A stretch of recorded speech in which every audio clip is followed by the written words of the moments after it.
G'day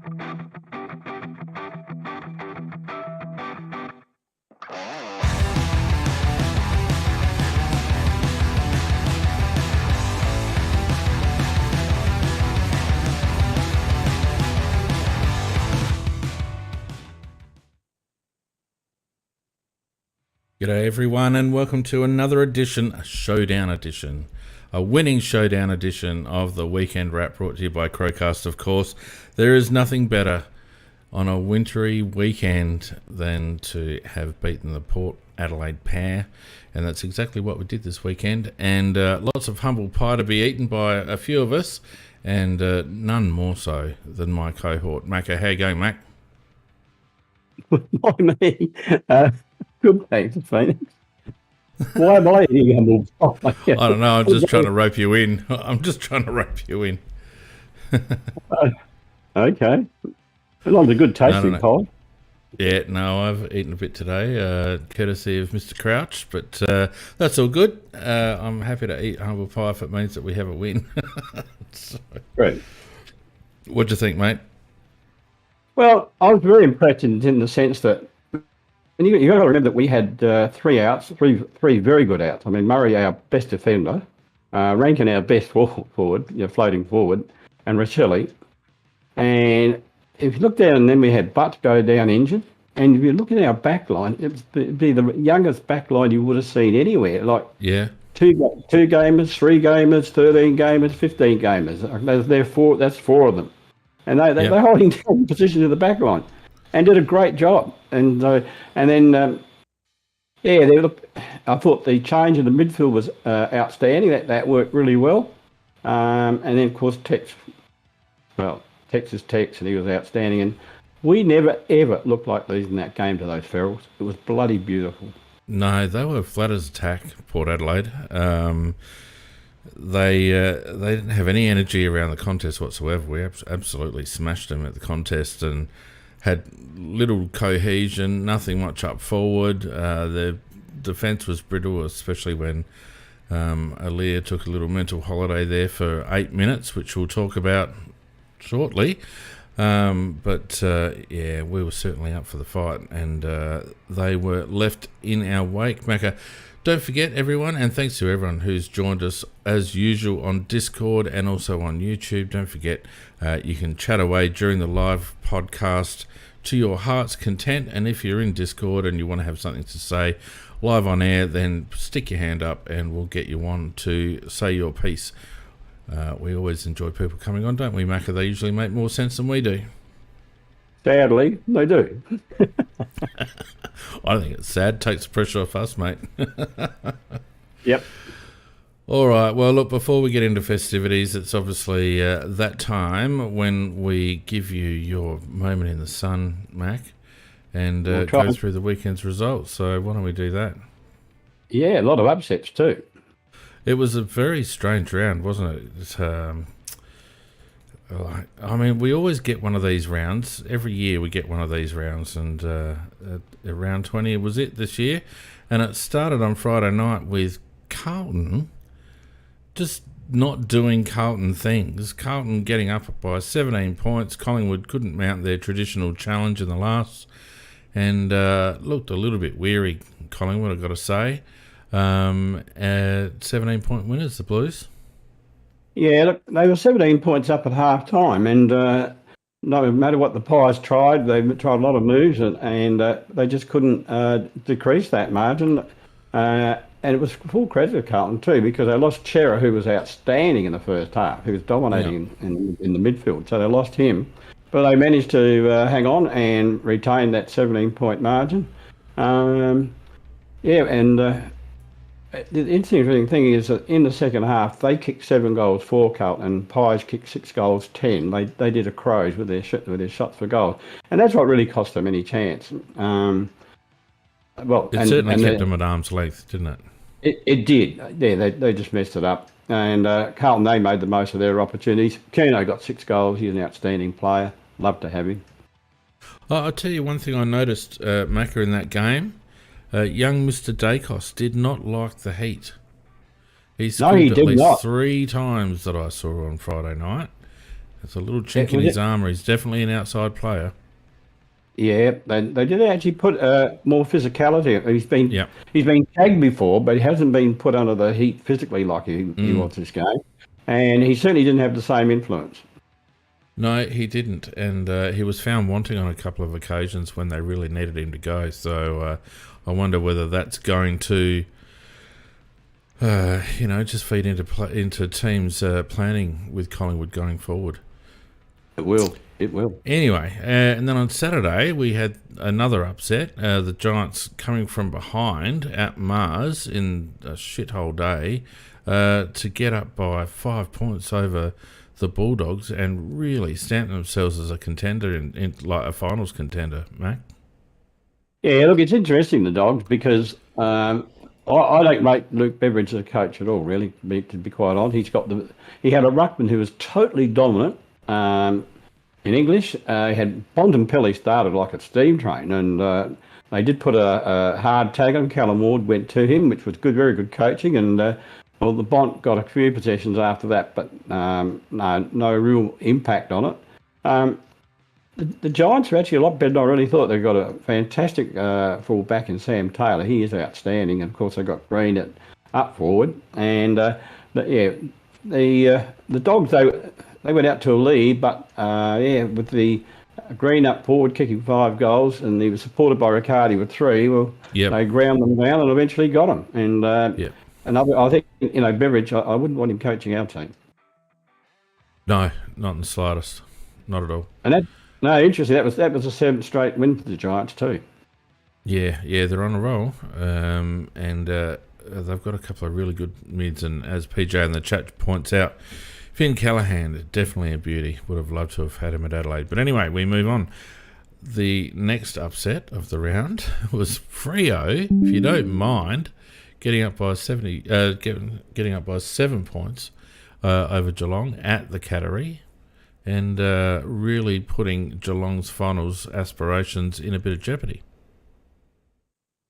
Horse race, there'd be a year-on test going on. It didn't seem very likely because they'd lost their last 4, Freo, but actually history repeated itself. They actually won their last year, Flynn. Yeah. I didn't know that until I looked it up.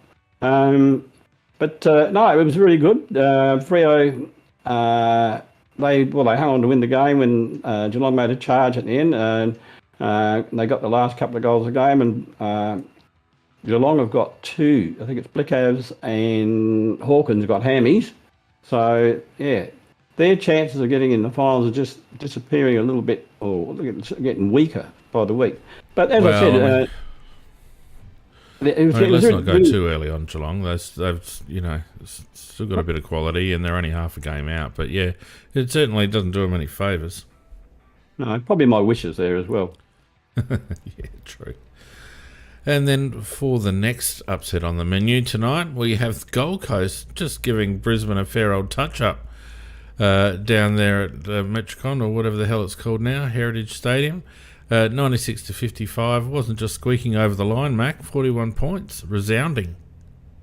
The Brisbane Lions were nothing short of bloody pitiful, Fee. They were pitiful. They never looked like winning. They tagged, they used Toot Miller to tag Neil, and Neil, he collapsed like a sack of potatoes. He did nothing, absolutely nothing. Dunkley, to his credit, he fought a very good fight, but he had nobody to help him. And the midfield of the Gold Coast, Anderson, Miller, Rao, Flanders, they had a ball, and King kicked 5, and Brisbane, there's no flag in Brisbane. They just haven't got enough. What is it? Guts, courage, whatever. I don't know. They're a Jekyll and Hyde team. They really are. When they're going well. But for such an experienced side, you wouldn't think that they'd be capable of peaks and troughs like that. But when they're off, they're just nothing. And they were off against Gold Coast. Yep, totally agree. And then no one would have watched this game because we had other things on, but it was a close one. 2 points. The Swans getting up at Marvel over Essendon, 101-99, and keeping their slim chances alive as well. Yeah, didn't see it live, but 37 points early in the third quarter. The ones are up. The Dons made a late charge, but didn't quite get there. Buddy Franklin did his carve, and that may be the end of his career, almost possibly. Yeah, maybe. The guy that replaced him, he kicked 5. What's his name? Munson or something like that. Can't remember. But Essendon came home hard, but they didn't get there. And I'm pleased because I don't like Essendon either.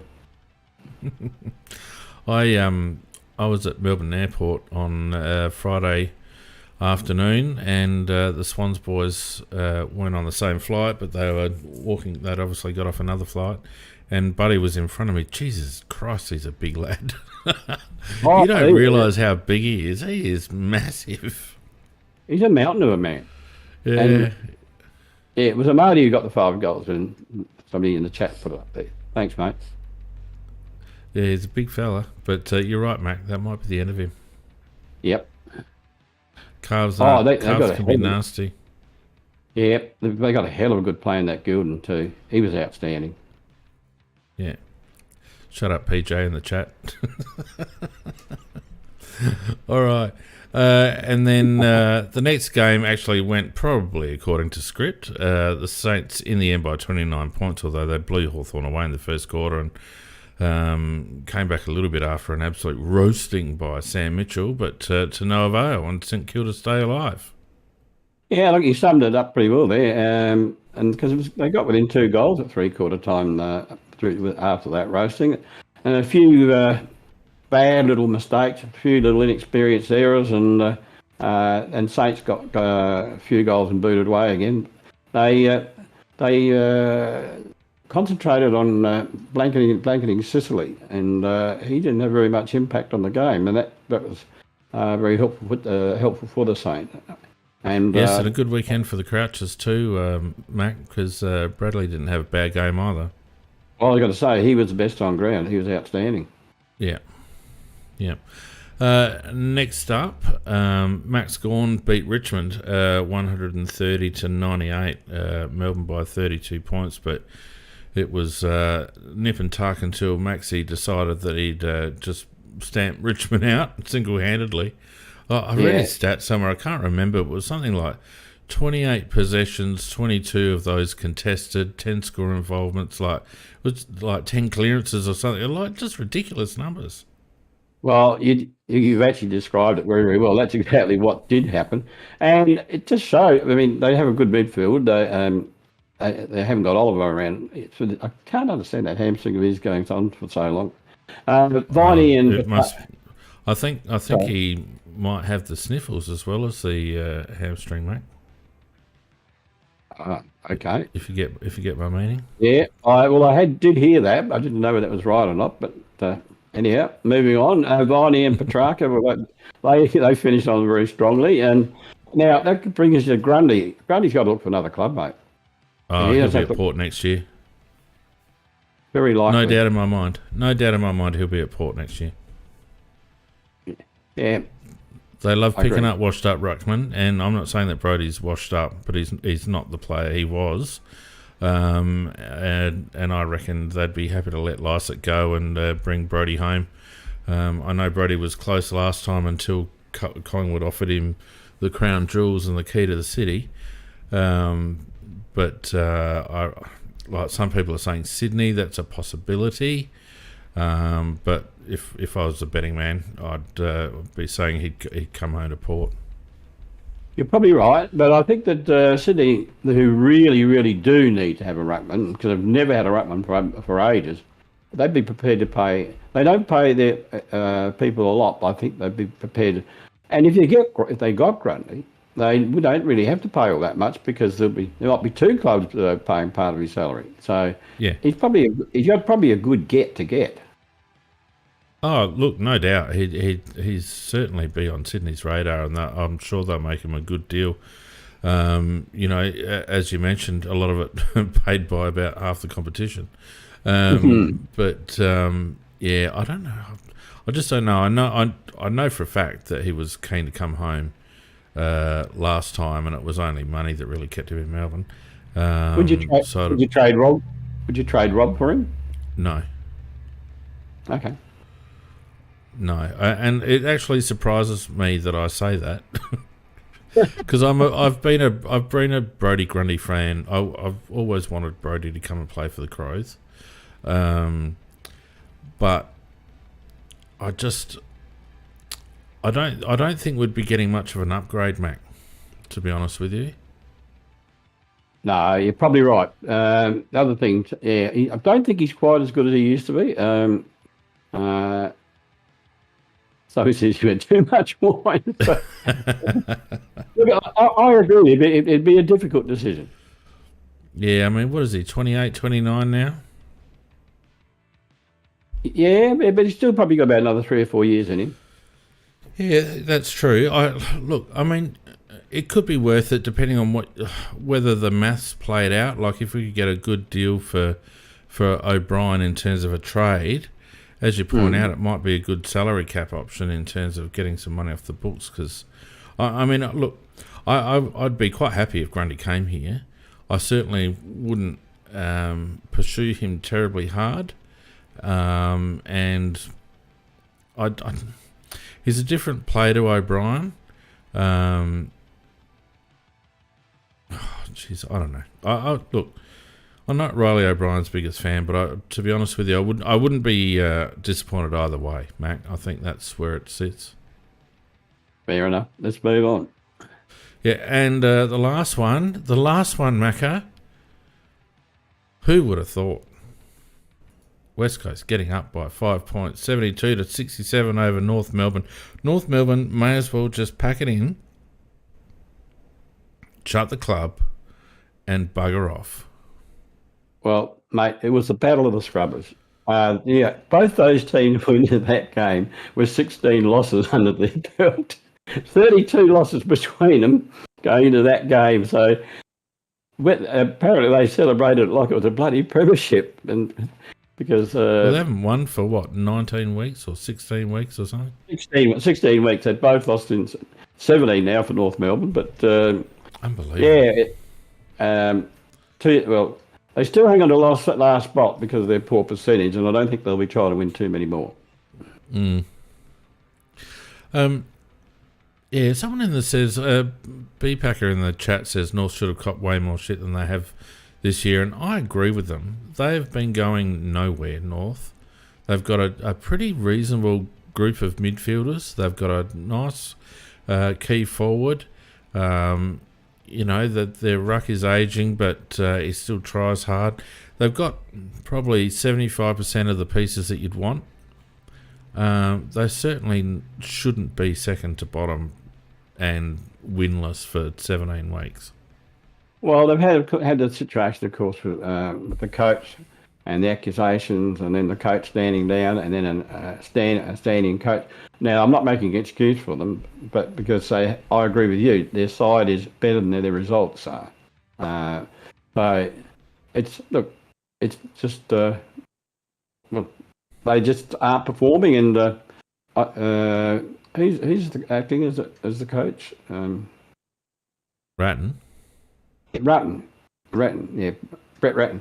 Yeah, well, I don't know. Maybe he can't coach anymore, or I don't know. It is a poor performance. I agree with that. It's got nothing to do with Ratton. I mean, they weren't performing beforehand. No, in fact, they had a little burst there where they got close in games, but then it gradually faded away.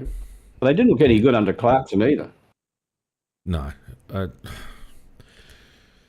Yeah, look, mate, I don't know. You just can't see that club ever being good again. Do you know what I mean? You can't find a way. I mean, they're going to get draft concessions. If you believe the reports, they're going to get a priority pick. But I can't. They will get a priority pick. I could almost guarantee you that. Well, that would be wrong. That'd be wrong. I reckon they will. They've already had priority picks. Yeah, they'll get another one. No, that would be wrong. I'm not saying it'd be right. But even with those picks, Mac, I just can't see it happening. The biggest mistake they made was not accepting, and this isn't about Horn Francis and the Crows, this is just purely North Melbourne. The biggest mistake they made was not taking either Adelaide or Richmond's offer and getting multiple picks in that draft? Oh, look, I think those offers were over the top, both of them, and they made a massive mistake by not taking them. Yep, stupid. They needed players. They weren't ready to have a star player because they didn't have the key positions sorted out. They didn't have enough infrastructure around a star midfield to make the most of it. They needed players, and jeez, I don't know. I just don't understand. Anyway, it's not a North Melbourne cast, it's an Adelaide cast. But before we talk about the Adelaide game, why don't we just have a quick look at the ladder, Macca, because it's getting quite interesting. We have Collingwood on top, obviously, with 64 points. Port only one game clear in second on 56. Brisbane faltering, but still there on 52. Melbourne on 52. Just seem to have turned a bit of a corner, Melbourne.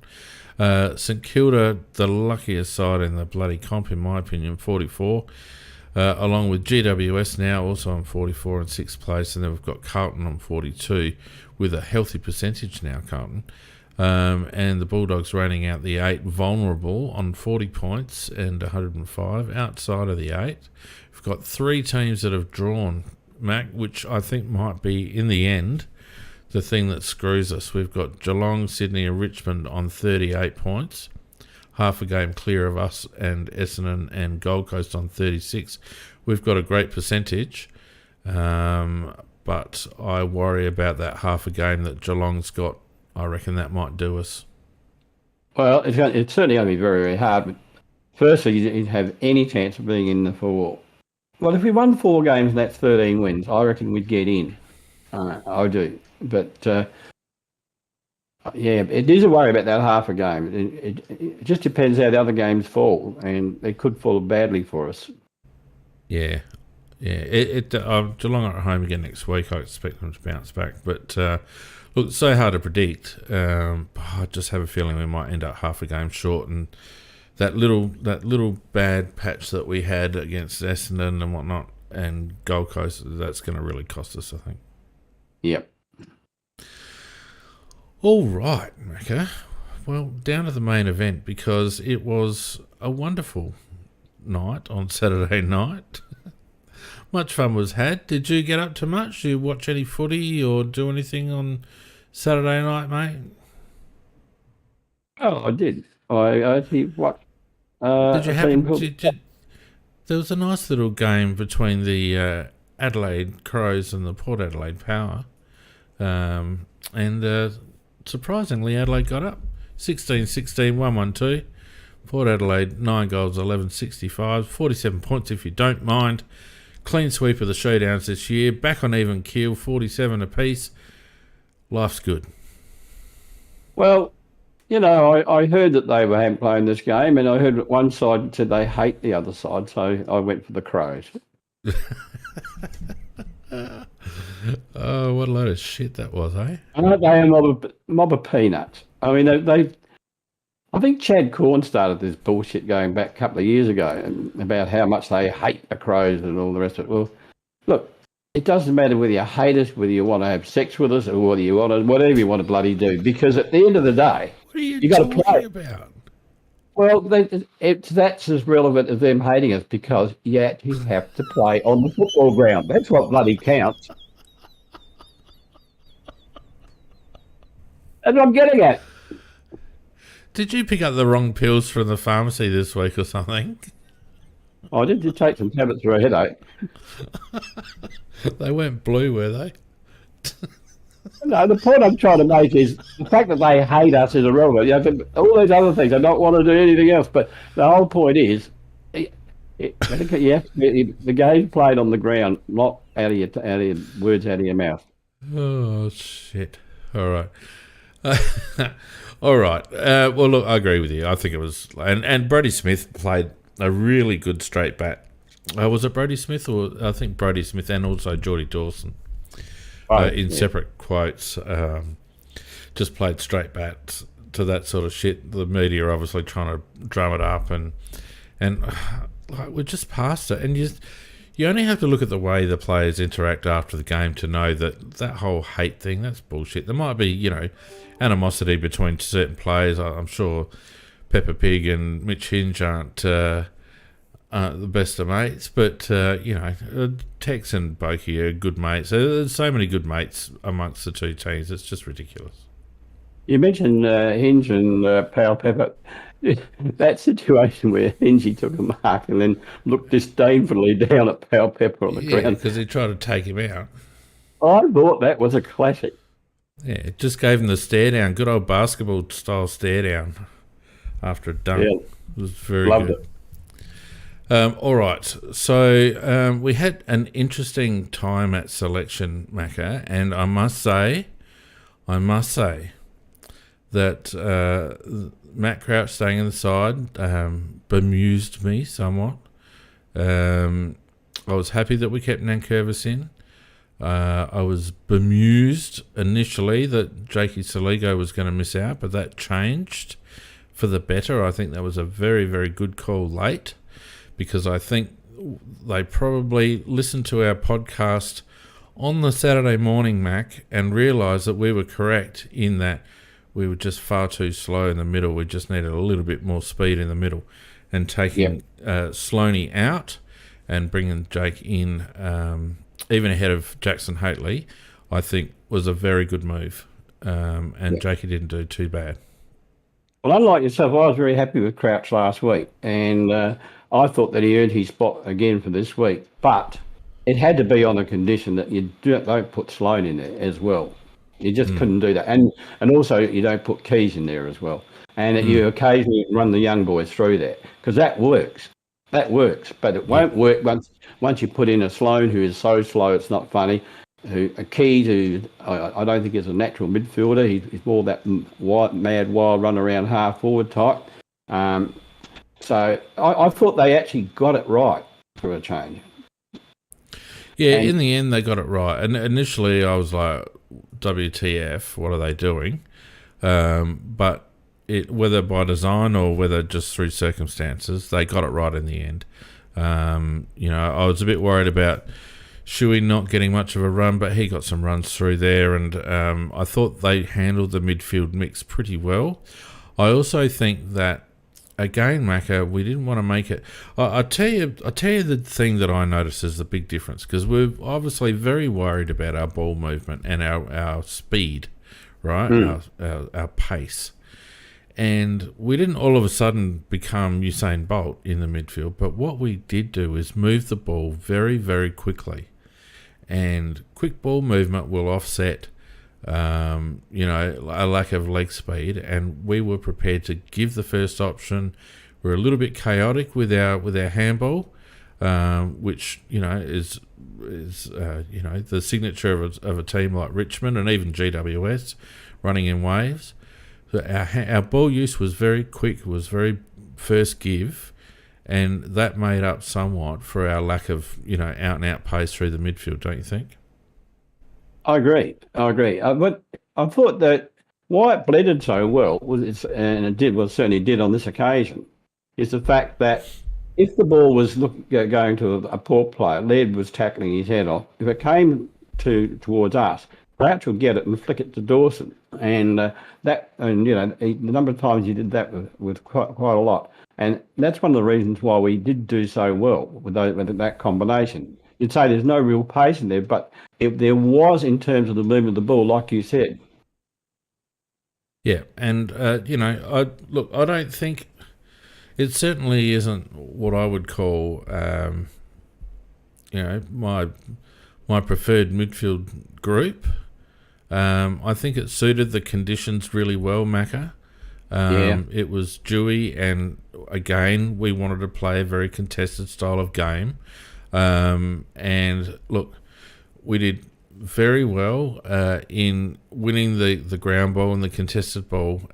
We were up very high in clearances, 42 to 34. And stoppage, where we've been a little bit down lately, we absolutely smacked them to 34 to 23 in stoppage clearances, Mac. And it just seemed to me that the difference too was that we were more intent on getting the ball to the outside by hand than previously. I think what we've been doing over the last couple of weeks is closing the game down a bit, compressing it up, but then kicking it out of those clearances. Whereas against Port Adelaide, by and large, we seem to want to use the ball a little bit more constructively by hand to get to a clear player for a better kick. You know what I mean? We did. That's definitely the case. Well, thanks for agreeing with me, mate. Always happens after a Showdown win. We get really happy with each other. Well, because we were happy. But you're quite right. In terms, I thought that we were much more intelligent with our usage of the ball than normal, and that's part of what you were saying. There were a lot less dump kicks, which was interesting because I think Smith at one stage was up on the wing, and he wasn't in the back line. We did have Smith up on a wing, and looked reasonably effective, actually. Look, he still had plenty of his signature stuff, but he was trying to seek out teammates a little bit more. Let's just go through stats real quick. 387 to 320 disposals, Macca. 231 to 196 kicks, 156 to 124 handballs. Inside 50s, we're actually down by 9. Disposal efficiency was very good, 74 to 69. Efficiency inside 50, we smacked them. They had 22 shots from 65. Inside 50, we had 32 from 56. The free kicks were fairly even. I thought after a couple of weird ones early, the umpires were reasonably good. Certainly didn't have a negative impact on the game. No. 20 degree. Riley O'Brien, as you would expect, dominated the young Port Ruckman 50 to 31. Didn't do too badly around the ground. Had some important moments and wasn't great. Clearances, as I said, 42 to 34. 8 to 11 in centre, so it was fairly even. The interesting one for mine was Hinkley playing and persisting with Ollie Wines on a wing. I thought that was a very strange move. Desperado move. Wines was he's not a wingman's backside. He's just not. Your wing is a position where you like to get somebody who can move that ball very quickly, and that's not Wines. No, Wines he's meant for a bull to be a bull inside a pack. Yeah, and you would have thought the move would have been for him to go head to head with Laird and Crouch, and Absolutely. free up Butters and Rosie a little bit. But I just thought that was a weird one, and when it wasn't really working. And I haven't watched a lot of Port, but apparently he's been played there for a couple of weeks, and they've also tried both there on the wing as well. It doesn't give them any pace on the outside there, but anyway, that's their problem. 155 to 137 contested possessions, as I mentioned.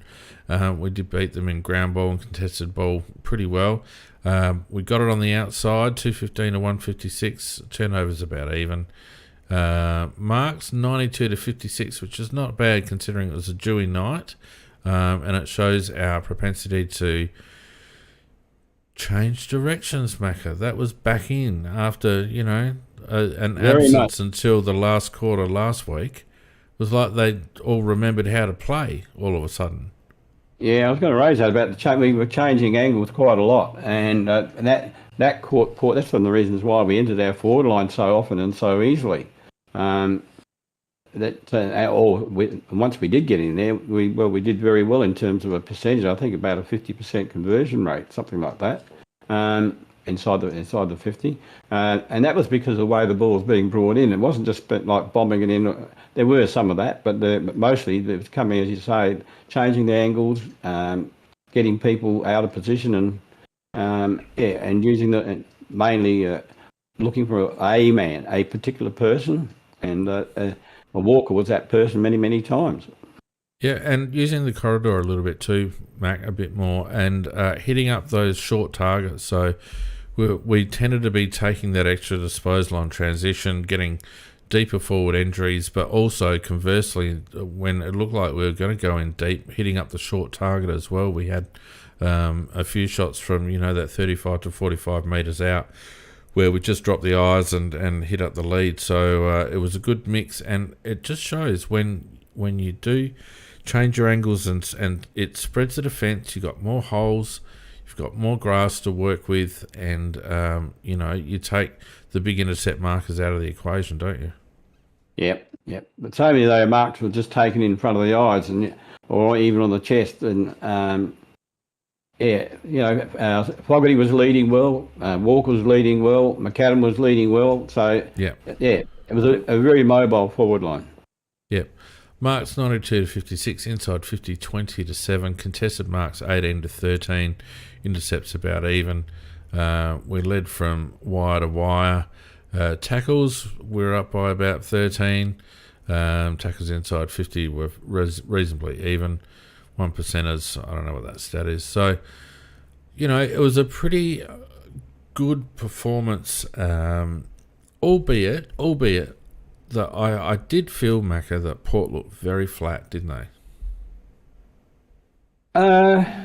I guess when the one side gets on top of the other, it does look that way. Now, whether it was a chicken and egg, did we get on top because they were flat, or did they look flat because they were chasing most of the time? Yeah. So it's hard to say. It is. It is, and I don't want to take anything away from the win, because it was a fantastic win, and you play what the opposition puts in front of you. But I just felt like they didn't have any appetite for the contest, Mac. We got hold of them around stoppage. They didn't seem to want to be as hard as us. Our tackling was ferocious. We were in their face with frontal pressure the whole night, which I think was a big key. We never let them get any sort of run on any sort of free ball when they were transitioning, and we were able to hold them up quite frequently. And they weren't able to hit the hot zone inside 50 very often. They were taking a lot of shots from wide or deep or in the pockets or whatnot. So it was just a good all-round team performance with some individual stars. Yeah, there were too many players. I graded players as I went through them one by one, and we'll be doing that a bit later. But I probably only got on my list there probably maybe 3 or 4 that maybe can do better than they did. But there were probably about half the team probably playing very well, and then the balance, except for maybe 3 or 4 players, did their job. And then there was, maybe 3 or 4 that could have done a bit better. So we've got a couple of people in the chat with their hands up. Big Mix back, and Gates is there as well. But just before we go to those boys, I want to talk about the Aliir Lockie Jones head clash. Worthy of comment. Bit going around on, and I also want to say, Elon Musk, you dickhead, changing Twitter to X. Now, whenever I get a notification on my phone for Twitter, it looks like I've got a missed call. Fucking idiot. Because it says X now instead of a bloody... I know. I don't know why you changed it to X. Bloody fool. He's got far too much time in his hands. So plenty of talk on socials, obviously. The AFL came out with a statement saying that they'd be investigating. Port obviously have defended their doctors as you would. I just don't know. To me, it's indefensible, Macca. It's indefensible that they would allow Aliir to come back on the ground so quickly, if at all. So the official story is that both went through HIA, which is the video review of the incident. Lockie Jones also had a SCAT 5, which is where they do that's the actual concussion test. But Aliir wasn't made to do the SCAT 5. They're saying that both passed the HIA, and Lockie Jones actually passed the SCAT 5, and that Lockie Jones was subbed out. Initially they said it was a tactical sub, and then later they said that he had a migraine, which was, geez, if you've just been belted in the head, it's a surprise, isn't it, that you got a migraine. So obviously wanting to avoid the word concussion at all costs, in my opinion. And I'm telling you right now, mate, if you got a migraine, you're not sitting on the bench on a footy ground with big lights and a loud crowd. You don't have a migraine. Look, their doctor is a disgrace, and he's a bullshitting doctor. You wouldn't want to go with him and with something wrong. Let's be very careful. Let's be very careful. Well, I'll say one thing categorically. Because their doctor owns Sportsmed and I haven't got the money. So Right. I don't want to have to mute you, Macca. But I will say this, my opinion. My opinion is this about Jones. Jones was lying on his back with his arms rigid in the air, which is the classic sign of a player that is knocked unconscious. I don't think his hands were rigid. No, you have look at the replay. His arms he was on his back. I did have a look. And his arms went up. That's when players get concussion. That always happens. Yeah. And to the fact that happened, and then they tried to say that he passed the concussion test. I just think that, to me, that is impossible. That's my opinion. I think that's impossible. And then to come out and say he had a migraine, well, he would have a migraine with the ability he had. And then Aliir, he was back on the ground after 6 minutes. Now, I don't know what sort of test he was given for 6 minutes, because I didn't see much happen, and he went back on the ground. And I just don't think that players get 2 matches and 3 matches for swinging a player to the ground in a tackle, and the head gets nowhere near the ability that these players' heads got. So, to me, it's just Port Adelaide I think they should be punished, and they should be, I don't know what the punishment should be, but they should be punished. Well, if you had a look at the impact and what came after, like, Aliir basically flopped to the ground. Like, he was out cold. He was out cold. I think it took him 3 minutes to get him up and off the ground. Out cold he was. Debatable about Lockie Jones, but either way, he was in no good nick either.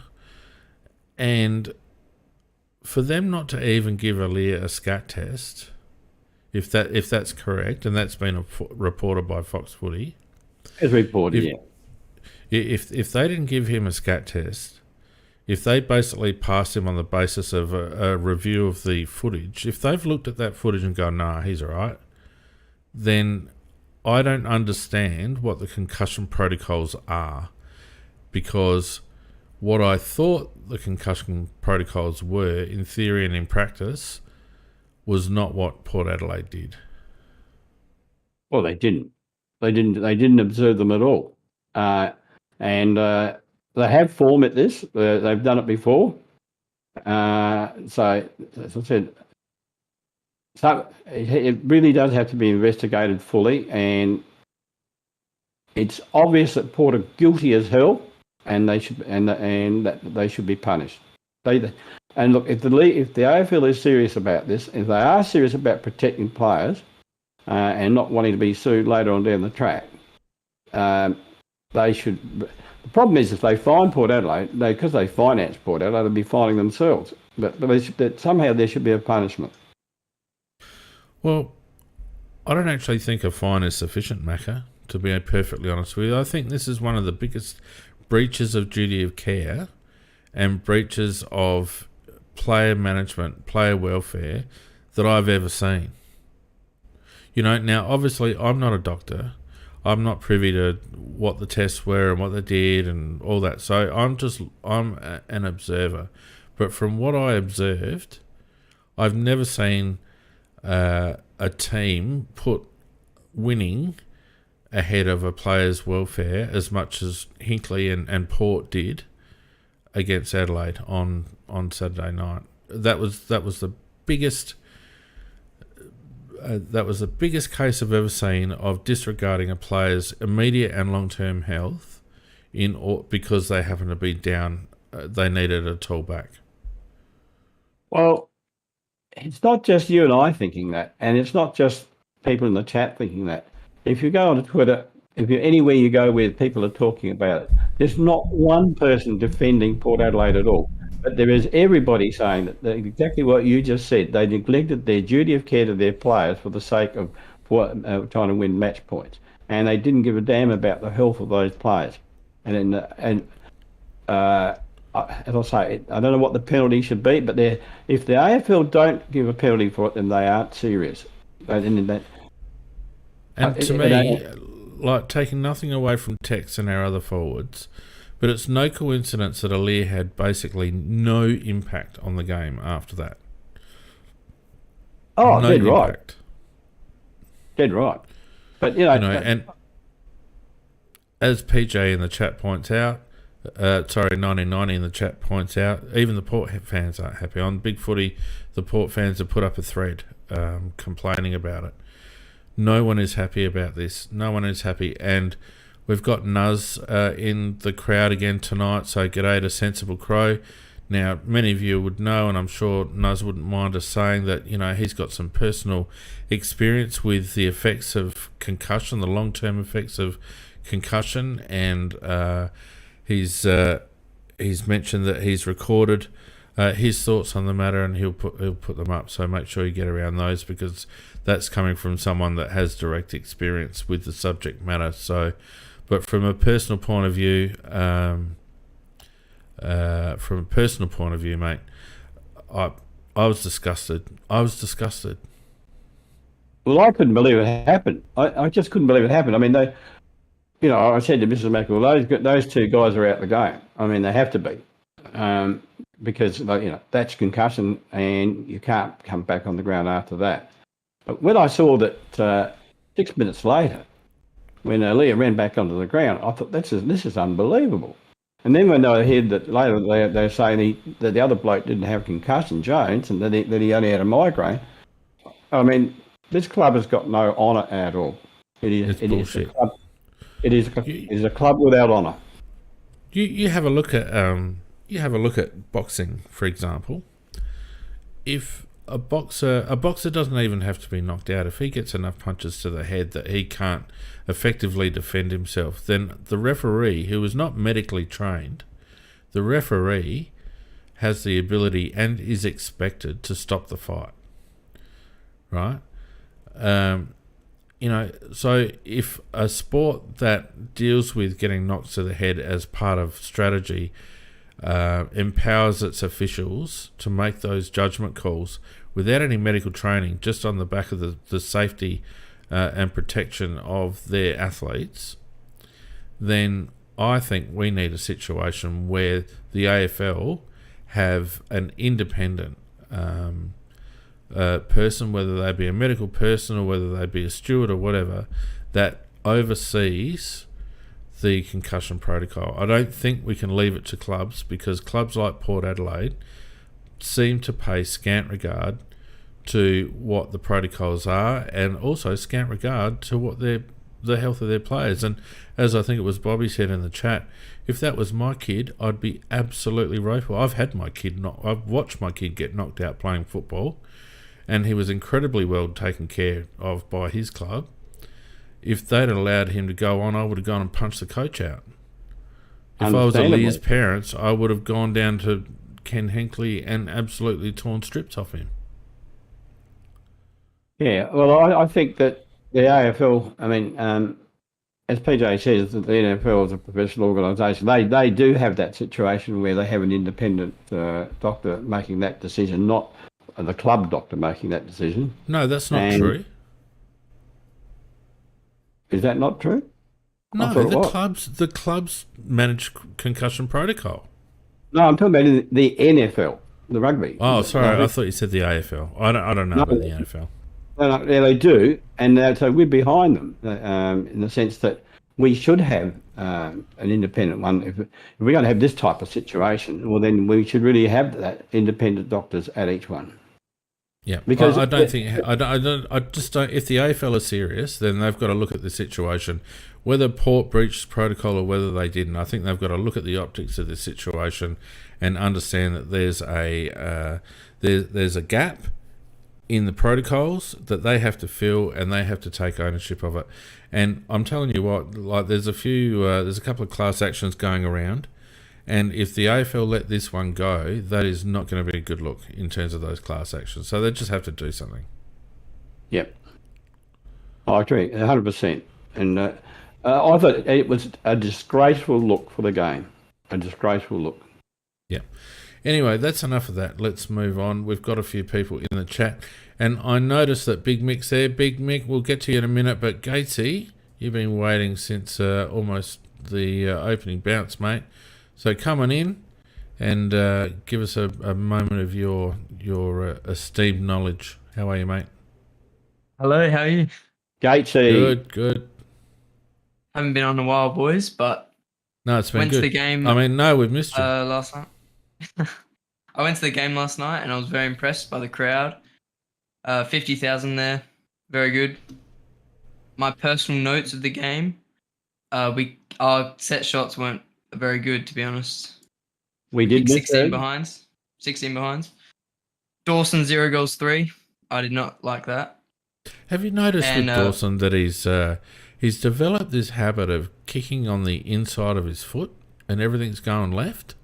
Yeah. It's happening with his field kicking as well as his goal kicking. He's just like, he seems to be like not dropping the ball onto his instep but onto the inside portion of his foot, and everything's going right. Very strange. We were right on the hill when he kicked that one that went left, sort of open goal. Yeah. Wasn't very happy with that at all. So I wanted to ask you guys if we should try to trade for some key defenders this off-season, or should we trust our Sandful guys, young talents? It's an interesting question because Duday comes into that conversation as well, because if Duday leaves us, we will be rather thin down back. He's not a key, though. No. He's not a key defender. He's an intercept.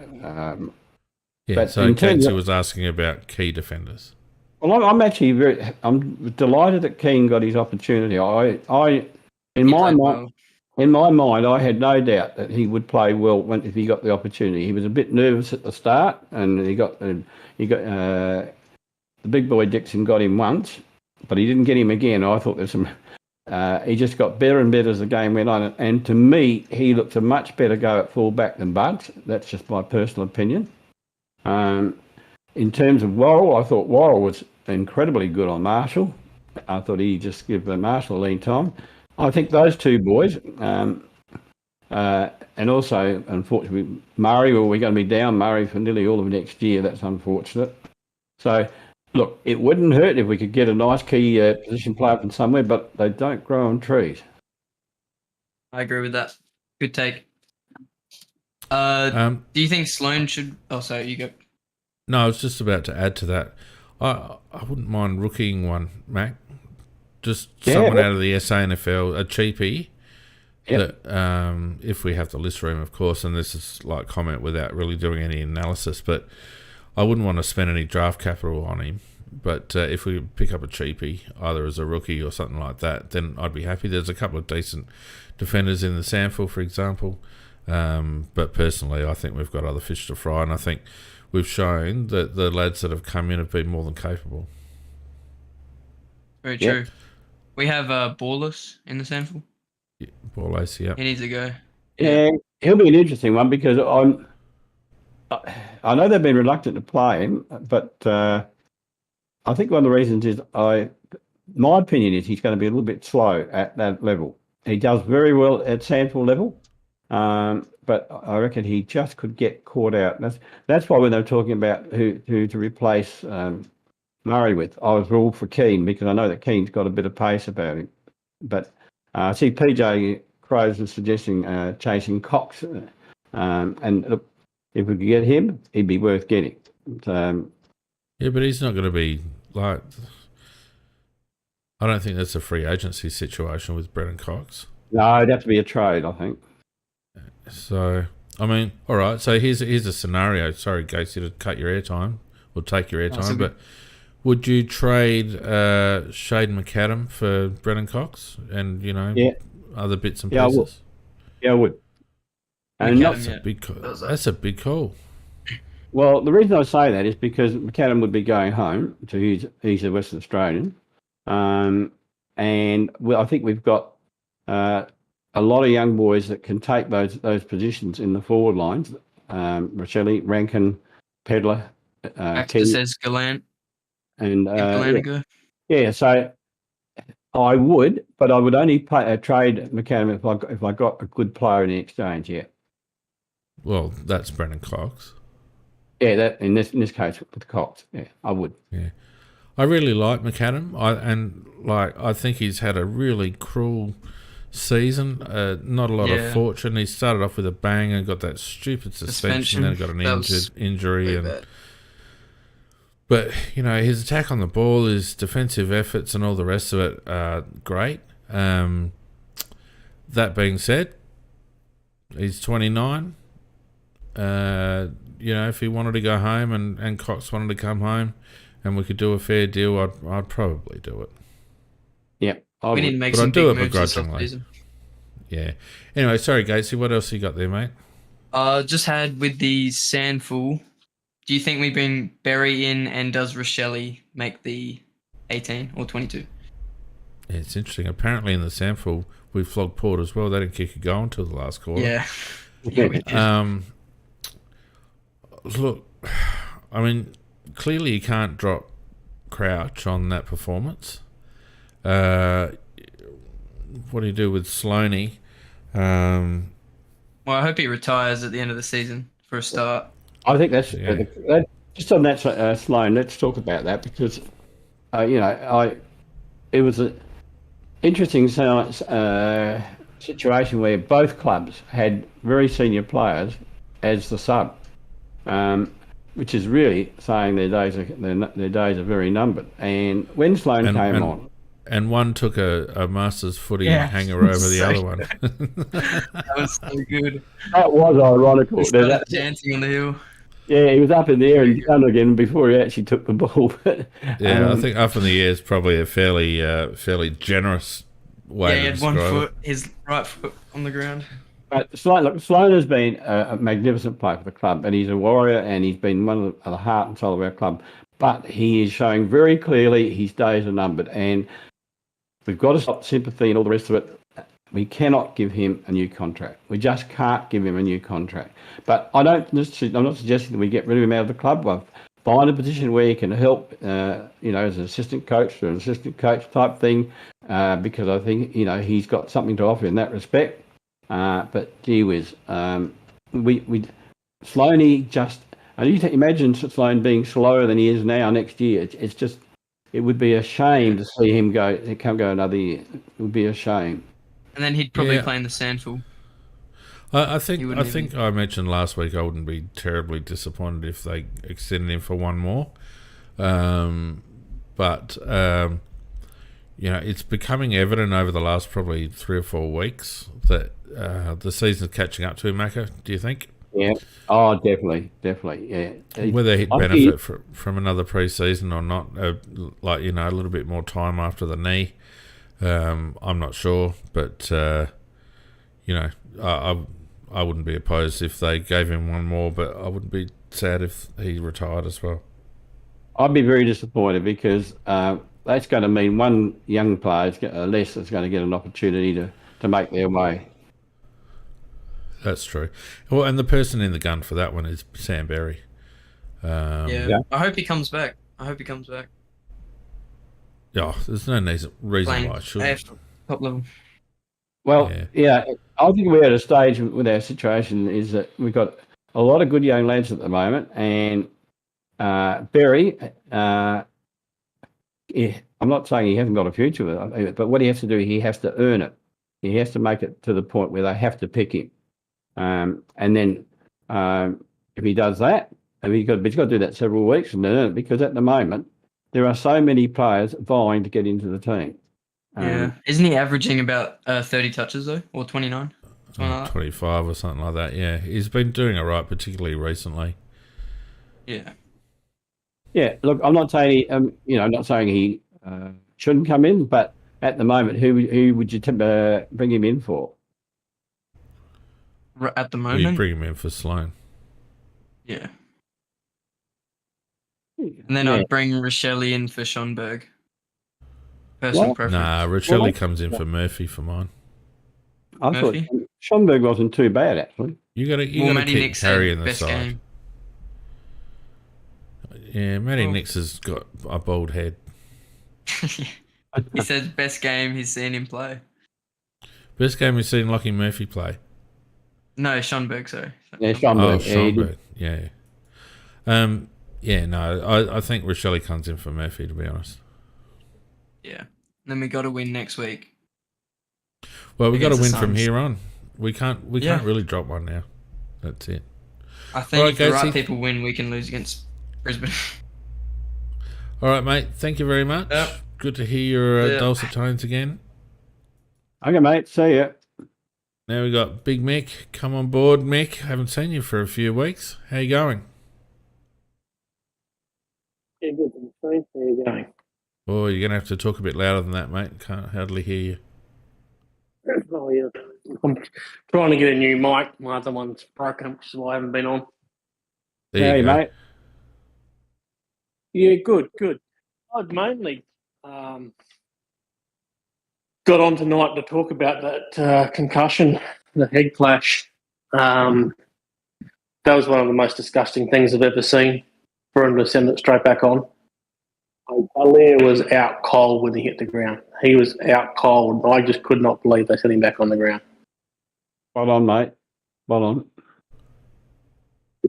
If they don't get either a massive fine or some other thing, I don't know what's going on because it's just ridiculous. They've got form. They did it last year.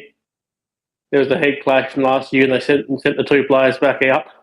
Yep. And they've done exactly the same thing this year. It's Like, they copped a fairly I big haven't fine seen, last like- year for that, didn't they? I think they might have got a bit of a fine. I don't know, but they used to do that 30 years ago. Not now. He was out cold. Yeah, no doubt about it. Couldn't believe No it. doubt I about just it. could not believe they sent him back on. Yeah, apparently On to Scoot's saying that they did get fined 20,000 last year. So to me, that the fine is pointless because of the fact that they are subsidised by the AFL. So it's got to be something that's more tangible than that. Thursday, the players should be stood down for at least 1 week, and maybe even 2 weeks, just to make a point. both the players shouldn't be playing next week. And I don't know whether it's the club doctor or whether it's the club itself that should be that gets the hit this time. But like one or both need to pay a price for that because that was appalling. You know, Very it's ordinary. interesting because it's a very visible thing that the doctor's doing, and the doctor's acting in his profession as a medical carer or a medical expert, and he's very visible. It's very public. It's not like he's making a diagnosis in the comfort of his surgery or anything. He's out in front of the cameras, in front of the public, and that sort of thing. And I think that's where Port will need to, the AFL will need to tread a little bit carefully, because you're almost accusing someone of medical malpractice, aren't you? So I would imagine there'd be some legal ramifications potentially. I would be I would be surprised if Port get more than another, maybe a fine, and directed not to play Aaliyah and Jones next week. What I would prefer to see is some big changes to the protocols and for the clubs to be removed from the process. That's what I would like to see. I think that will happen. Whether it It happens should be whether it happens this year, not so sure. But I think that will ultimately happen.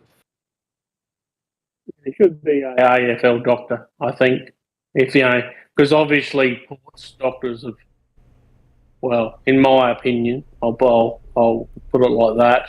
in my opinion, this is 2 years in a row that Port's doctors have not followed the protocol to what my understanding of it is. And if they're willing to ignore it and get away with it, well, then will encourage others to do it. So therefore, I think that they should have a AFL doctor overlooking all head clashes, because that shouldn't be able to happen again. Not with the class actions and stuff that's coming. That type of thing, you look at the big payouts and the financial drain that's going to happen with the class actions.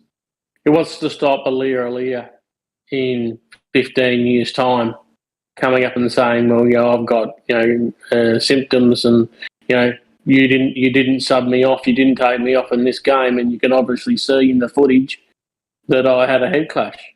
And they're just opening themselves up if they don't do something. Yeah. Well said, mate. What do you think about the game in general? Oh, I loved it. It was good to see. When the side was named, I was thinking, oh God, look at our midfield. Like, they're going to have to do a relay to beat a snail.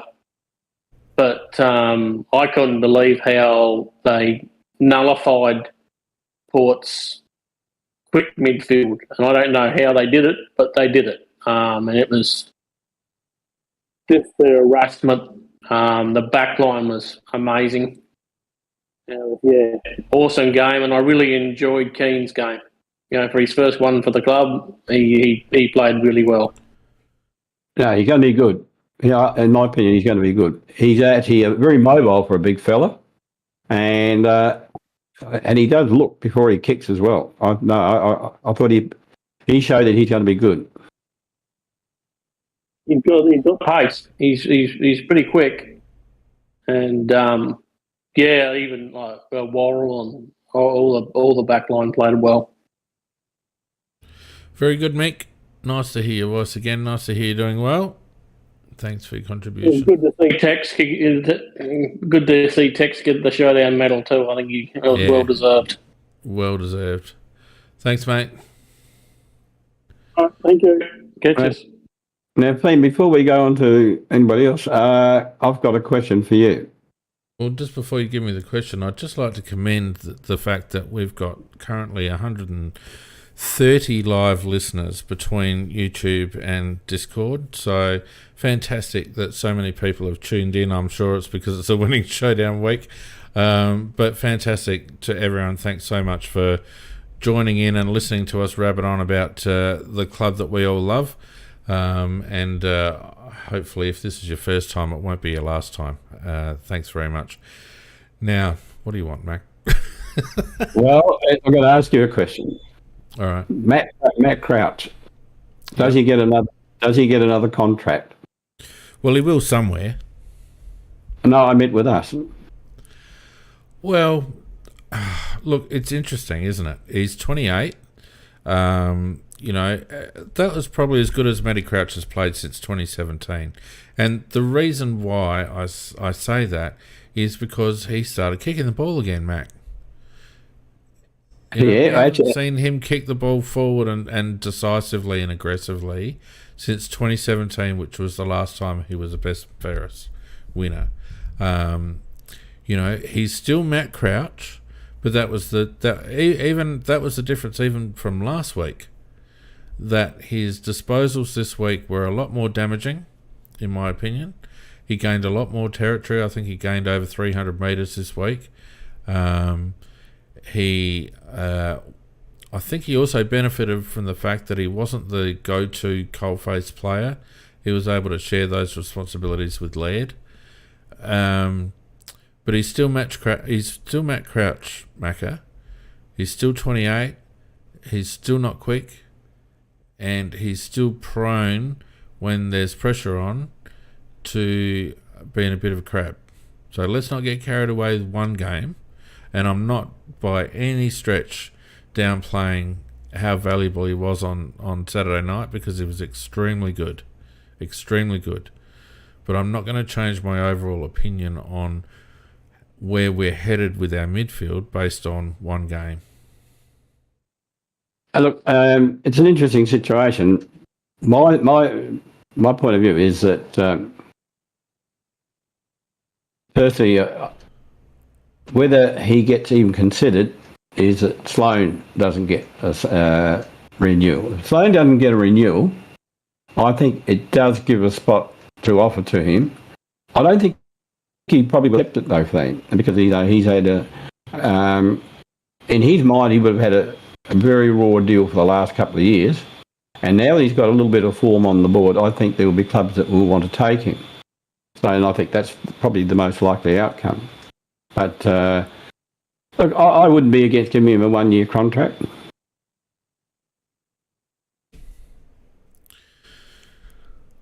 Look, I'd be happy to extend his current contract on the same terms, which aren't necessarily terribly favourable to him.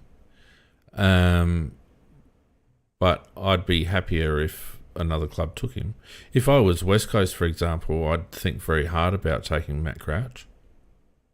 Mm-hmm. I think that he has played himself into a situation that he probably will get a contract, whether it be with us or somebody or somewhere else, because he has played 2 good games in a row, and as you said, the way he played this particular game, he was very, very effective. Well, I wouldn't say he's played 2 good games in a row. Last week he played okay, but he gave us what we'd come to expect from Matty in the last couple of years, and that was a lot of backwards and sideways movement, not a lot of aggressive ball use, and no two-way running. What we saw against Port Adelaide was less of the former and more of the latter, which is what we want, right? That's what we got in 2017. So, but that said, the bottom line is that everything that we do as a club, in my opinion, needs to serve winning a premiership. Yep. And given where we are in our development cycle, given where we are with our younger players, does it serve the club to keep Matt on? Does it serve the purpose of winning a premiership to keep Matt on? And I would suggest that in the longer term, the answer is no. But the only reason, I'm not fanatical one way or the other. If he gets a 1-year contract, I'm comfortable with that. If he doesn't get a contract, I'm also comfortable with that. My problem, Macca, with him getting another contract is that they will pick him. Yeah, look, I think there are games when he'd be very handy to be picked, and there's other games when look on a slow track, like he played on Saturday night. I think he's always going to be good. When he's going to get found out he's going to get found out on a fast track. All right. Well, let me ask you this then. Would on a slow track, in a contested game like we had on Saturday night, would Sam Berry be just as good on comparable form as Matt Crouch? I don't think we would have got much less from Sam Berry that we would have got from Matt Crouch than we got from Matt Crouch. Well, I disagree with that because Sam Berry had one really good year and he hasn't really shown. He hasn't shown as much as Crouch has at his maximum. That's because he's bloody third year player. What are you talking about? No, but what I'm saying is... develop... No, Macca, this is fundamental. You and I are going to get into a blue now. This is fundamental. You cannot judge Berry and Crouch based on their peak form, comparable peak form, because Matt Crouch won his best and fairest 7 years into his bloody career. Look, I don't reckon that Berry is as good as you think he is. That's what I'm saying. I don't rate Berry that highly. And that's why... And that when I make a comparison between him and Crouch, I just say I don't think Berry will even ever get to the standard that Crouch has got to. I'm happy for you to have that opinion. We're all entitled to our opinions, but I don't like unbalanced comparisons made. And if you look at the goal of trying to build our next premiership winning midfield, you'd be better off finding out about Berry, wouldn't you, than playing Matt Crouch? Sorry, can you repeat that? You'd be better off finding out about Berry by playing him than playing Matt Crouch, wouldn't you? Yeah. I don't What's the know. point of playing Crouch? Well, what's the point of playing Crouch for another season, Mac? Give me 1 point. It all depends whether the coach thinks that makes the team better or not. That's No. But does it? No. We've both agreed that the ultimate number one driving factor for every decision should be winning a premiership. Yeah, I agree with that. So if you agree with that, does playing Matt Crouch for another season and picking him serve that purpose? Does it serve that purpose? It's very hard to say. But, What do you mean it's hard to say? Shit. well, in the sense of Maybe knock over my microphone now. if our midfield fired like it did on the weekend, you'd say yes. But How far and- are we from a flag? How many years do you reckon we are from a flag? I think probably 2, 3 at most. 2 to 3. So when Matt Crouch is 31, do you think Matt Crouch will be playing at 2017 levels when he's 31? He could be. A lot of players are. I'm not going to get into an argument about it, Bean, because it's not worth the argument because it's not your It's decision. fundamental. I know it's not my decision, but we're here to. And it's not mine either. Yeah, but Because you I- always fall. No. You always fall back on this argument. Or how can I say I'm not the decision maker? We're here to make opinions, mate. And I want yours. Do you think Matt Crouch will be around when he's 31 at the same level that he's in now? I don't think he'll be in our club. I don't think he'll be in our club next year. I think he'll probably be gone. You keep dodging questions. You are an absolute master at this. Will Matt Crouch be playing at the same level when he's 31 than what he is playing at when in 2017? 31 isn't it? Yeah, that's not. He's not over the hill and gone. But the whole point is, it's not whether he's playing at that level. It's whether that level suits what we want at that time. That's more the point.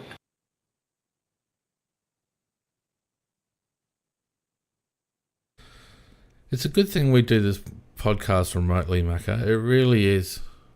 No, I what I'm would saying, have thrown something at you by now. I have no doubt. But the thing is, I don't rate Berry. I just don't rate Berry. I'm not asking you about Barry. I'm asking you about Matt Crouch, and I've given you a very direct question which you're refusing to answer. So just freaking answer it. Or say, I don't want to answer it because I'm a wuss. One of the two. Go ahead. No, that's not the two alternatives at all. There's a third alternative. I don't bloody know. What do you think? What I would say absolutely is on our path towards trying to win a premiership in 2 to 3 years' time, it could be still handy to have Crouch there in the background to play in certain games when it would actually be of advantage to us to help us win those games. Not necessarily that he would be gone in there every week. That he could be handy to use on that. I'm not suggesting he's our standard midfielder. I'm not suggesting it for one moment, and then I don't think he's going to be here anyhow. So I think the arguments. And so you're happy for him to take those minutes at the expense of a young developing player. If there's a young developing player that deserves to take those minutes, then he gets the role. I'm just saying there'll be games when there'll be injuries or whatever, then when he'd be very handy, which like he has been in these. I'm not saying he's the answer to everything. I'm just saying you have 42 players, whatever is on your list. It's very nice if you can have a situation that you've got your 22 players out there, and you've got if every one of those players could be a player that could be in your team. So if you get him on a cheap contract, I'd keep him. Okay. All right, we'll leave that there because we're never going to agree on this. I'd happy for Matt to have another contract as long as it's not with the Crows. Very happy with the way he performed on the weekend. I'm very happy for him personally, that his career is somewhat resurrected. He's not part of our future. He's not part of our next finals push, next premiership push. And I think he'd be better served in another club, and I hope he gets that done. Now, just talk about who has got extra contracts. It was interesting that Dowling got a 2-year extension, and that Keane after the game was given a 2-year extension after the game on the, Saturday night. So I think the club thought quite rightly, we're not going to take any chance in this boy going anywhere else. So no, that's right. That's right. Dowling was an interesting one. 2 years, I guess. Well, I think he's a lad with ability. I mean, he's, you talk about players for the future. I think he is one of those for the future. Unfortunately, he got injured this year, and that ruined his season type situation. But I think he's going to be a good player, and he might well be the player that we need in there that we're talking about.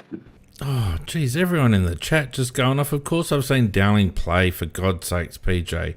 I'm just saying that 2 years on the back of probably a month's worth of good work is a big call. That's all. I'm not saying I would necessarily disagree with it. I'm just saying it's a big call. And we've made a lot of long-term extensions in the last, 2 months or so. A lot. We've locked in a lot of our squad, particularly our youngsters, for quite a period of time. So I find it quite interesting. It's an interesting strategy that we've made. Well, it is. We have done that, and we're getting to the stage where every club has to delete maybe 5, 6, 7 players. So somebody's got to go, and it might well mean that because of that, Crouch might come in that category that goes anyhow, because we are contracting the players we really want to keep, and that's what happened. Unfortunately, for Rowi's lad, because I thought Rowi's lad played reasonably well, but everybody else had been contracted, and there wasn't a space for him. See, that's why. For everyone listening, the reason why I fight with Macca about Matt Crouch is you just heard the reason right there, that if Macca had it his way, James Rhodes still be on the list. No, I said he played reasonably well. I didn't say he started or anything. Jesus. And he fell off the bloody list because he wasn't as good as the ones before him. Christ almighty. You try to create a fight. Oh, I'll just have a bit of fun, mate. It's good. Look, you'd think that there's a couple of obvious ones that are probably going to drop off. McPherson is one that comes to mind that I think is going to drop off. Don't need to go. We'll go. Yeah, I think he's the one. It's sad for Andrew. He's had rotten luck with injuries and whatnot, but that being said, it's arguable whether, like, he had a good run there for a little while and then tailed off and got injured again, so I don't know. But I think he'll be gone. You probably argue about the 2 supplementary boys, the 2 the rookie, Borlace and Newchurch. Newchurch will definitely go. He won't be retained. Yeah, I don't think so. I don't think Baller. I think the only reason they'd hang on to Borlace is, I think, purely for the bloody SANFL team, to be honest with you. Because there's a good, solid SANFL player. He's just unfortunately a bit of a tweener when it comes to AFL. He lacks a little bit of pace. I mean, he can play football, but he's just. I think he'd get caught out at AFL level for pace. Yeah. Someone also talked about Haitley. I don't know. Tyler Brown. I don't know what sort of contract they gave him. Whether they gave him a 1 or a 2 year contract. Tyler Brown. He goes right at SANFL level too. But we can't keep both. We can't keep both of those, though. Thing. No. I wouldn't have thought. Jack Haitley's the sort of bloke that I'd hang around as a break glass situation before Matt Crouch. Macca, to be honest with you. But anyway, look, all right, let's move on from that. Let's talk about some individual players before we wind up. Geordie Dawson, obviously 30 touches, 23 and 11, had 5 tackles, 15 contested possessions. pretty good. They didn't put a lot of work into him, actually. And the one thing that I did notice is that he drifted forward at times this week. Both he and Brodie Smith drifted forward on occasions this week. So that's something that we don't often see, particularly early in games. He did go forward a lot. He actually was the beneficiary of a lot of the Crouch quick handles in the packs, and that's one of the reasons why he was running forwards. But coming back to his kicking, I don't think when he's having those kicks, I don't think he's kicking right through the ball thing, which is one of the reasons why he's kicking it off the inside. I'm not sure. I can't. It's almost like he's soccer, like, you know, with when you kick a ball in soccer, you use a side foot. It's almost like he's doing a bit of that. It's very weird. It's like the angles aren't right. He's kicking across his body or doing something strange. And, you know, even that Showdown winning goal that he kicked in his first season, that came off the inner side of his foot as well. That's why it curled back right to left. The opposite way. So he's got a little, you know, and it's only been in the last month or two that we've seen it creep into his field kicking. He misses a lot of balls to the right because and it's not a hook. It's not a hook. It's like a shank off the inside of the foot. A dead set shank. Yeah, it is. When yet if you put him at half back and he's got to find a player 55 metres away in between other players, you'll put it right on their chest. Yeah, so whether it's just maybe a bit of laziness with his technique, Macca, when he's going for shorter kicks, I don't know exactly. It'd be an interesting thing to have a look at more closely. Having said that, he did play a great game, and I do think that if Walker hadn't have kicked 7 goals, he's already won 2 Showdown medals. He would have been in the running for a third. Yeah, I reckon Crouch might have won one, which would have really made it interesting.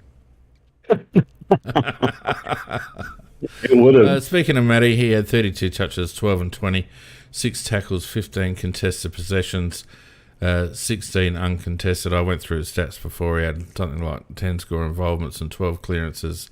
It was a very, very, very good game from Matt Crouch. Vintage Matt Crouch. It was. It was better than I even I thought he would play. And I thought that that's probably right back to his form about 2017. That was more like he played then. But, you know, then he obviously got slack and started this holding the ball too long, slack handballs going backwards, all that sort of stuff. But he was much more direct. Yeah, good disposal efficiency, 91%. You know, as I said, 15 contested possessions, only turned it over 3 times. You know, he gave us 325 metres game, which has always been the knock on Matty, that he just doesn't actually hurt the opponent. He attended 21 centre bounces for 2 centre clearances, 10 stoppage clearances, 6 tackles, 7 inside 50s, which is exactly what's missing from Matt. Those inside 50 and score involvement stats, Macca, are the 2 key ones, the 2 key elements for Matt Crouch, and the fact that we got 7 inside 50s from him and, 10 score involvements. That's what elevated his game from good to great. Yeah, I agree with that. So well done, Matt Crouch, and hopefully that made West Coast sit up and take notice. Wayne Miller, shut up. I'm happy to show you, but we get a good Shut up. Moving on. Wayne Miller, I would say that's maybe Miller's most complete game for the club. What do you say, Mac? Never played a better game for us than that. Never. That was the best game he has ever played in Crow's colours. That was a magical game. He just, I think he had, how many disposals did he have, Fiend? Quite a lot. 31 touches.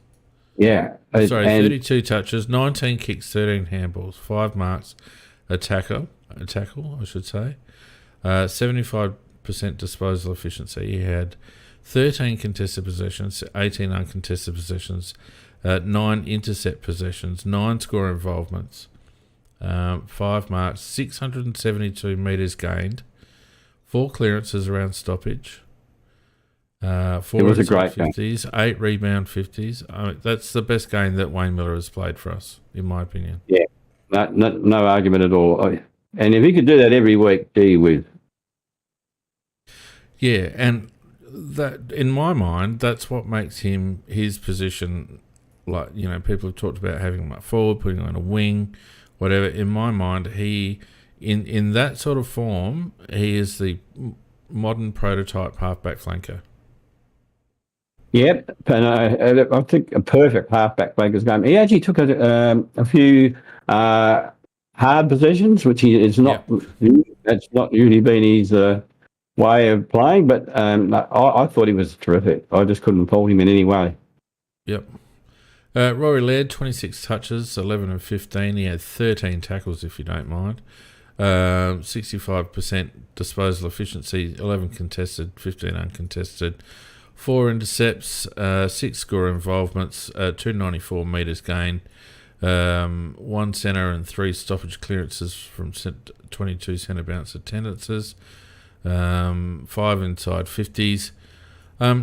He was probably less conspicuous than the other midfielders, but I just thought he was just solid all day. Work rate was fantastic. I mean, those tackles, the number of times they look like breaking out, but there come Letty, bang, and just with his tackles. That's really one of his greatest assets. He does hunt the ball well, but he really hunts the play with the ball well too. Yeah. I won't go through the whole team, but some other notables. Josh Worrell, I thought, had a really good game, Mac. Under immense pressure, he had 20 disposals, 15 kicks, 5 handballs, 3 marks, 5 tackles. He had 80% disposal efficiency, 559 metres gained, 5 tackles, 13 rebound 50s, if you don't mind, 6 1%ers.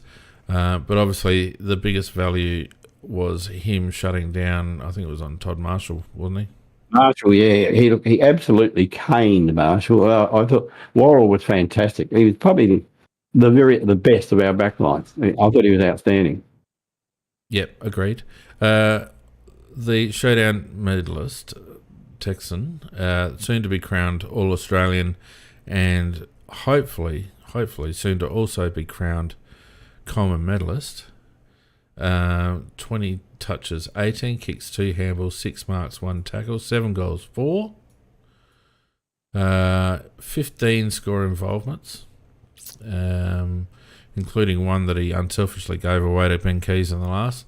6 marks, 2 of them contested, 5 of them inside 50. Still gained 461 metres, so he was still running up and down the ground, mate. Still doing Tex things.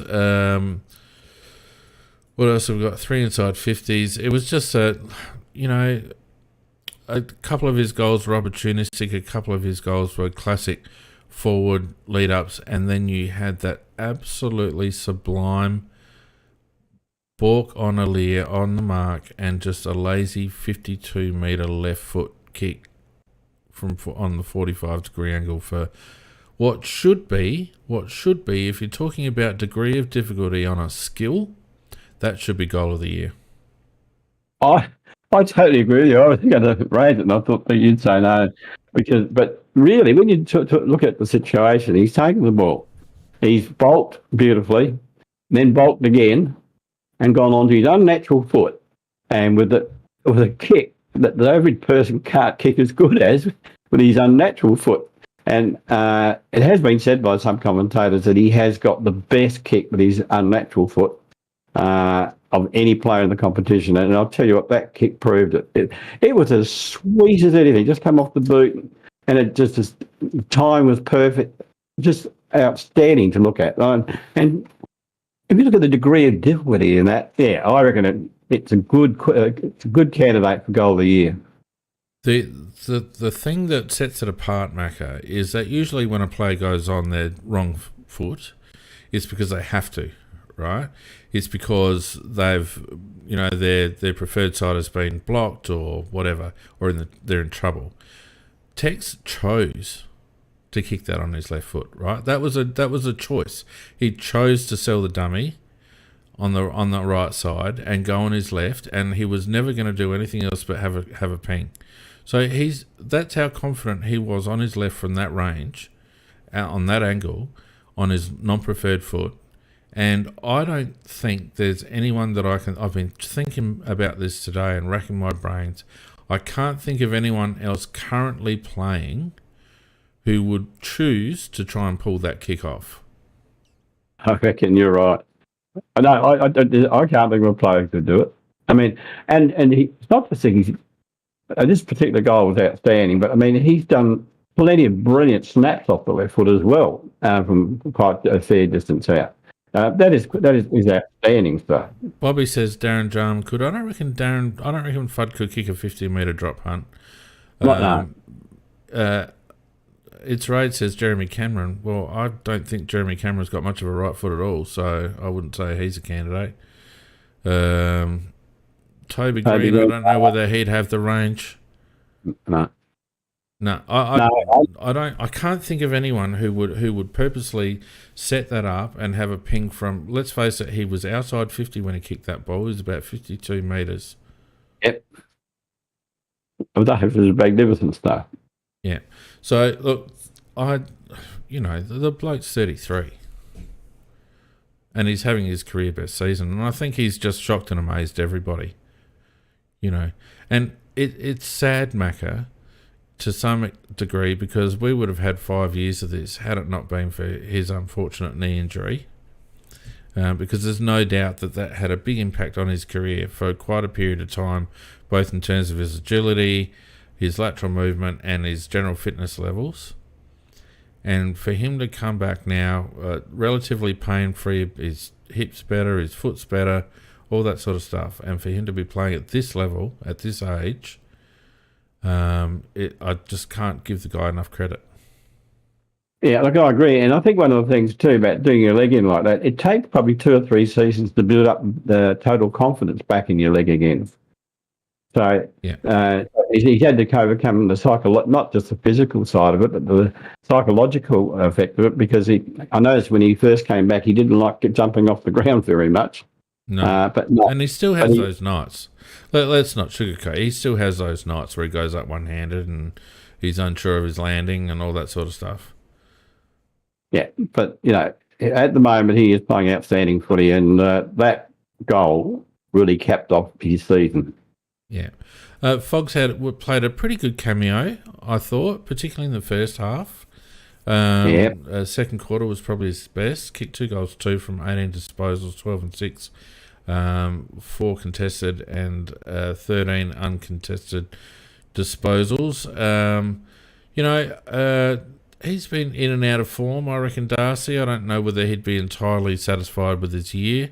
He probably shouldn't be. But he's going to have to get used to playing that role with Tex, because I don't think Tex is going anywhere anytime soon. So he's playing second fiddle. I reckon it was probably Darcy's best game for a month. What do you reckon? Yeah, it was a good game.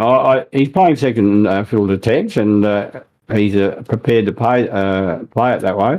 But we can see when the opportunity isn't there for Tex, he made the opportunity for himself. And I thought that he complemented Tex very well. So, and it also helped Tex in many cases, because there were a lot of times he led when he wasn't honoured, but it left Tex in a one-out situation. So, yeah, I thought he played well.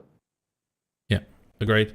My favourite player, Mac, and has been since he got here, and there were a few doubters early on, but he's really proved them wrong. Mitch Hinge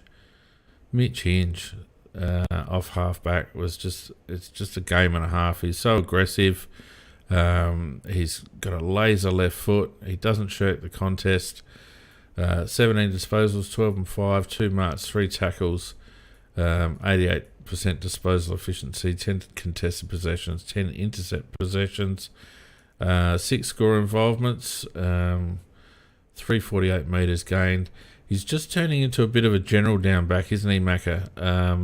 5 inside 50s to go along with that as well, with 6 rebound 50s. So he's really taken on that general's role. in across halfback, hasn't he? Well, he has. I mean, that used to be Dawson's role, but we wanted with Dawson quite rightly suggested I should be in the middle, and somebody had to take on that role, and Hinge has taken it on. And I mean, Hinge was playing wing, and then he moved about half back, and he moved into the back lines, and he'll go wherever he has to, but he performs wherever he has to. So he's hard, he's tough, he's got a beautiful laser leg on him. So to think that we picked him up, he and Keys were discards from Brisbane, and they're both in our best 22. So I hope they throw a few more out. Well, given Daniel Richards falling off a cliff, Mitch Hinge would have been the natural replacement for Daniel Rich up in Brisbane. They'd be spewing that they did that. That's true. Yep. Look, of the rest, Jakey Saligo had 16 touches, and I thought did really well, particularly early. Harry also had 15 touches and didn't do himself any harm either. I thought at times he had some really decisive pieces of play, Macca, so he stays in for mine. Benny Keys had a funny old night. It wasn't his best game, I don't think. Keane, it was so good to see this lad come in and after a bit of a wobbly start really own Charlie Dixon for much of it, and it was great to see that the club had flown over his dad and his partner and even the person that he lived with when he was at Collingwood in Melbourne, his border mother or whatever they call him. It was great that they were there to witness that, and he didn't let them down at all, did he? No, he didn't. An interesting thing is the fact that he was on Collingwood's list, and mid-season he left them because he said he wanted to go home, and the reason he's on our list is apparently he approached us and asked whether we would like to have him, which is a nice way of getting him. And so we brought him over, and he had his hurling season, and he's taken Gaelic football. Yep. Not hurling. That's what they said in the paper, but yeah. I don't think it's hurling. I think it's Gaelic. Oh, he definitely played Gaelic footy over there. He might have done both. I don't know. Okay. But anyhow, he's taken several weeks to get AFL fit. I mean, he's been good enough at SAFL level, but I just think he's good. He's got a lot of pace. He doesn't mind being physical. He'll be good. Yeah. Plays a bit taller than his size too, I reckon. Shane McAdam, we've talked about him. I thought he was quite dynamic up forward, 13 touches and 1 goal, 1. Lukey Pedler had a bit of a dirty night, but still managed to kick 2-1. Luke will benefit from this season. Macca, he's starting to tire, I reckon, but he will really benefit from having played pretty much a full season. He frustrates me. I'll tell you why, because I think he's got the capabilities of being a really top-class footballer. And at the moment, for some reason, he's stuffing up most of what he's doing. Because it's the end of his first season of AFL football, Macca. Gee whiz, mate. You don't have to be as aggressive as that. You want to compare him to Matt Crouch as well? Oh, so nice. He's played 20 games. He's cooked. Can I finish? Jeez, I haven't even finished my sentence yet before I got attacked. Oh, relax. Come on. What I was trying to say is he misses too many set shots for goals. Now, that's not a matter of being tired thing. He's got to really concentrate. He's got to concentrate on that, because if you ever look at his ratio of goals to points out of all the shots he's had, it's not a good ratio. No. What was his ratio on Saturday night? I can't remember, but I know he missed some. He kicked 2 goals, 1. Well, that's good, because one was a dribble along the ground. But if you go back over the last few weeks, he does miss too many set shots. And he has been pulling them a bit, hasn't he?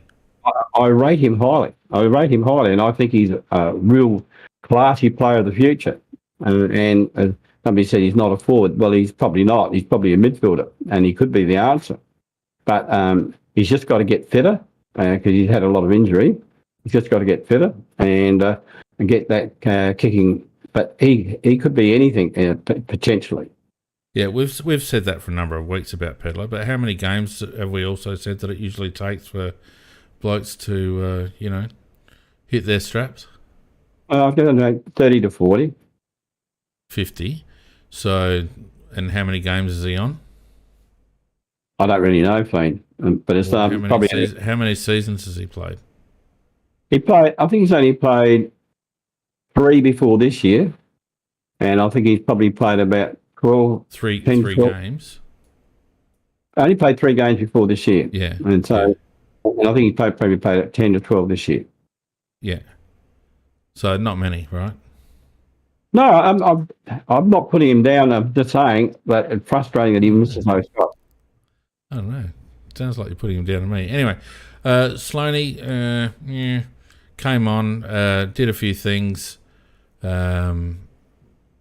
What is best game, but taking a slowdown hanger over Trav Boat will go down. That will be talked about between the two of them at the pub for a number of years, I would have thought, Mac. If you say so, thanks.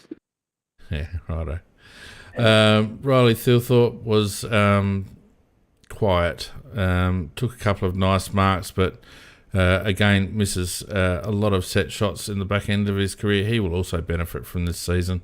Needs to have another really big off season, get some strength into that body, and a little bit more maturity. But he's obviously got a few games to go before we can expect huge things from him. What do you think about O'Brien, Mac? Look, Riley O'Brien is Riley O'Brien. He works his ass off, and he hasn't got any class. He just got work rate, and look, I thought he gave 100% as he always does. He had 40 hit outs, and how many went to them and how many went to us, I don't know. But one thing you can never ever say about O'Brien is that you can never say that he shirks the issue. He tried his guts out. He was only playing against a kid anyhow, and that's why they brought Dixon in to go into the ruck, because the kid couldn't compete with him. So Riley O'Brien, he is Riley O'Brien. He's not the best ruckman in the comp, and he's not the worst ruckman in the comp. I'd love to have one that could palm to our players. That would be better, but we've got what we've got. Yeah, Chase played a very defensive role and wasn't really cited. Max Michaelani was fairly quiet but wasn't disgraced at all, wasn't exposed.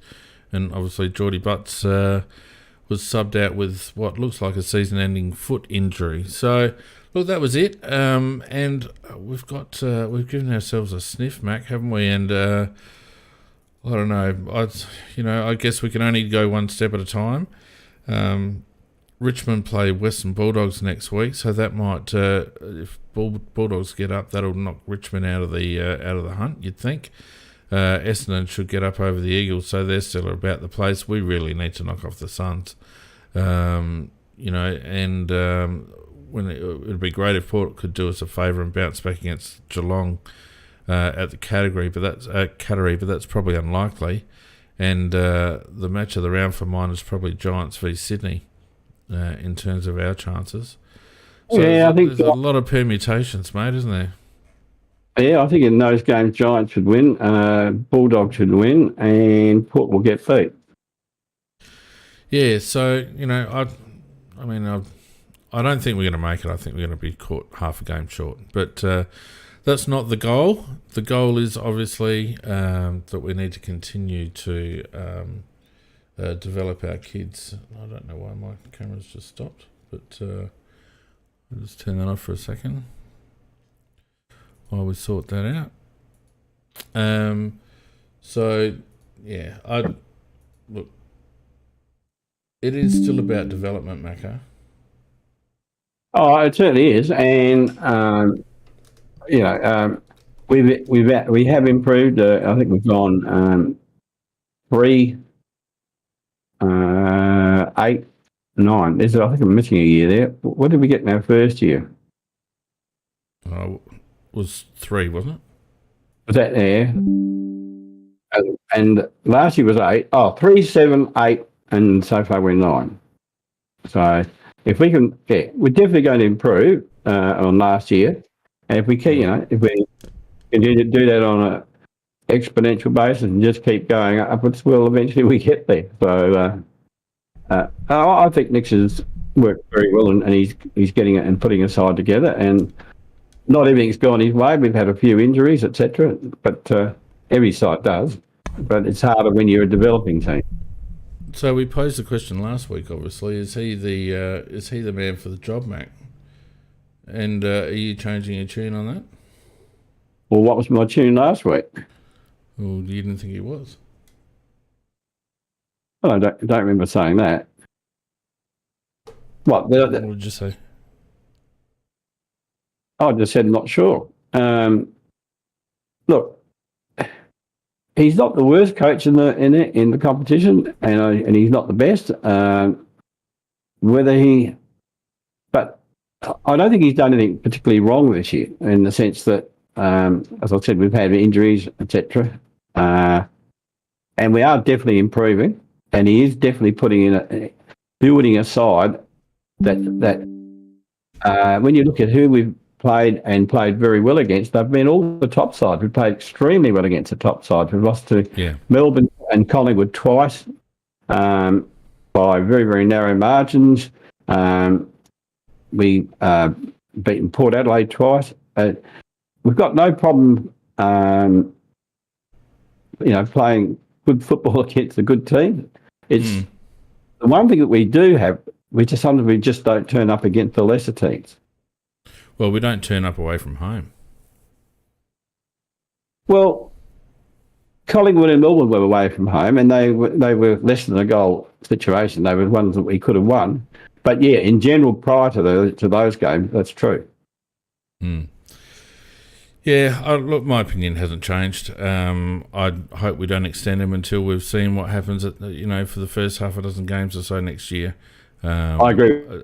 As I mentioned last week, he would be one of very, very few coaches to bounce back from a 30% win-loss record to go on and coach a flag. So he's on a bit of a hiding to nothing there. But look, for Matthew's sake, I would love nothing more for him to do it. Do I think he will?